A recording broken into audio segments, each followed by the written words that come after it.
میں نے جو آپ کو بڑے بڑے حکمت کے موتی اور بڑے بڑے پھول آپ کو گنوائے ہیں، آیت الآیات، آیت البر، آیت الاختلاف، اور اب یہ ہے آیت الکرسی، توحید کے عظیم ترین خزانوں میں سے ہے۔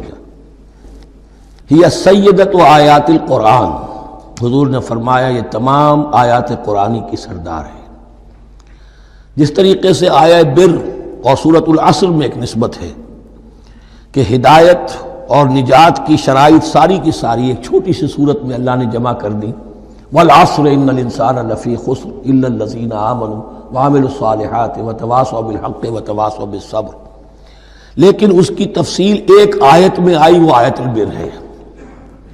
چنانچہ جو منتخب نصاب ہم نے مرتب کیا ہے دعوت قرآن کے لیے، میں پہلا درس سورۃ العصر کا ہے اور دوسرا درس آیت البر کا ہے۔ جو نسبت سورۃ العصر میں ہے کہ وہ سورت ہے، یہ آیت ہے، لیکن اس آیت میں کئی سورتیں نکل سکتی ہیں حجم کے اعتبار سے سورۃ العصر کے برابر۔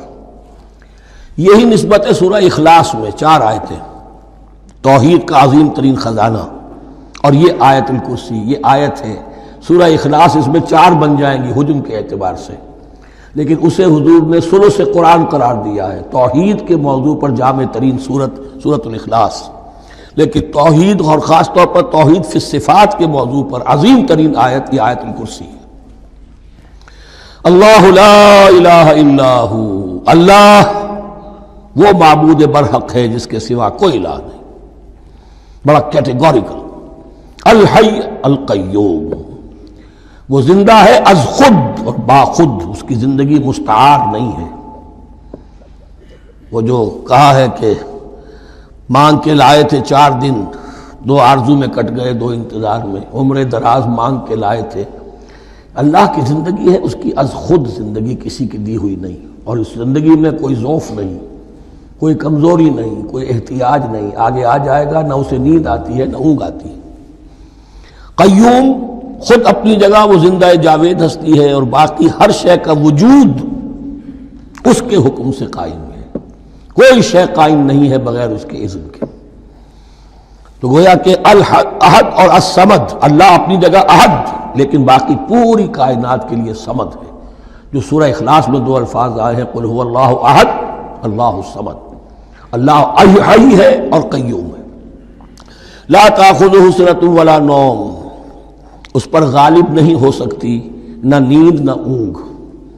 لہو ما فی السماوات و ما فی الارض، آسمانوں اور زمین میں جو کچھ ہے اسی کا ہے، ملکیت تامہ، ملکیت حقیقی اس کی ہے۔ من ذا الذی یشفع عندہ الا باذنہ، کون ہے وہ جو شفاعت کر سکے اس کے پاس مگر اس کی اجازت سے۔ اب یہ مقام آیا ہے سورہ بقرہ میں پہلی مرتبہ، 3 مرتبہ کیٹیگوریکل ڈینائل کے بعد، کوئی شفاعت نہیں، کوئی شفاعت نہیں، کوئی شفاعت نہیں۔ یہاں بھی جو انداز ہے بہت ہی جلالی انداز ہے، منظر نظی، کس کی یہ حیثیت ہے، کس کا یہ مقام ہے، کس کو یہ زور حاصل ہے کہ وہ اپنے اختیار کے بل پر، جو اپنی حیثیت کی بنیاد پر شفاعت کر سکے؟ ہاں، جس کے لیے اللہ اجازت دے دے۔ استثناء کے ساتھ شفاعت کا یہاں پر پہلی مرتبہ آیا، ورنہ سورہ بقرہ کے 6 رکوع کی دوسری آیت، واتقوا یوما لا تجزی نفس عن نفس شیئا ولا یقبل منها شفاعۃ ولا یؤخذ منها عدل ولا هم ينصرون، 15 رکوع کی دوسری آیت، واتقوا یوما لا تجزی نفس عن نفس شیئا ولا یقبل منها عدل ولا تنفعها شفاعۃ ولا هم ينصرون، اور اب اس سے پہلے کی آیت میں آ چکا ہے ولا شفاعہ، کوئی شفاعت مفید نہیں ہوگی، لیکن یہ کہ اس میں ایک استثناء ہے۔ اب یہ ذرا باریک مسئلہ ہے کہ شفاعت حقہ کیا ہے، شفاعت باطلہ کیا ہے، تو دورہ ترجمہ قرآن میں اتنی تفاصیل کے ساتھ بحث نہیں کی جا سکتی، وہ ایک علیحدہ موضوع ہے، حال ہی میں نے اس پر اپنے درس ریکارڈ کرا دیے ہیں۔ یعلم ما بین ایدیہم وما خلفہم، وہ جانتا ہے جو کچھ ان کے سامنے اور جو اس کو پیچھے ہے۔ عام طور پر دنیا میں ہم سفارش کرتے ہیں تو کہتے ہیں کہ بھئی میں جانتا ہوں اس شخص کو بہتر، اصل میں جیسا کچھ یہ نظر آتا ہے ویسا نہیں ہے، یا جیسا کچھ فیکٹس آن دی فائل آ گئے ہیں وہ بڑے ہی ڈیسیونگ ہیں، اصل حقائق کچھ اور ہیں اس کیس کے، وہ میں آپ کو بتاتا ہوں۔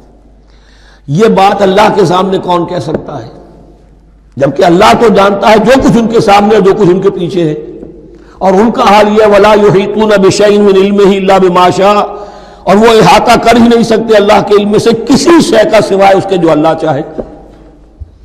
باقی ہر ایک کے پاس علم جو ہے اللہ کا عطائی علم ہے، دیا ہوا علم ہے، محدود علم ہے، بڑے سے بڑا رسول ہو، بڑے سے بڑا ولی ہو، بڑے سے بڑا فرشتہ ہو۔ لا علم لنا الا ما علمتنا، ہم پڑھائیں چوتھے رکوع میں، تو کون کہہ سکتا ہے؟ من ذا الذی یشفع عنده الا باذنہ یعلم ما بین ایدیہم وما خلفہم ولا یحیطون بشیء من علمہ الا بما شاء وسع کرسیہ السماوات والارض۔ اس کی کرسی تمام آسمانوں اور زمین کو محیط ہے۔ اب کرسی کے دو مفہوم یہاں ہو سکتے ہیں، ایک تو یہ کہ اس سے جو معنی مراد ہے یعنی اس کا اقتدار،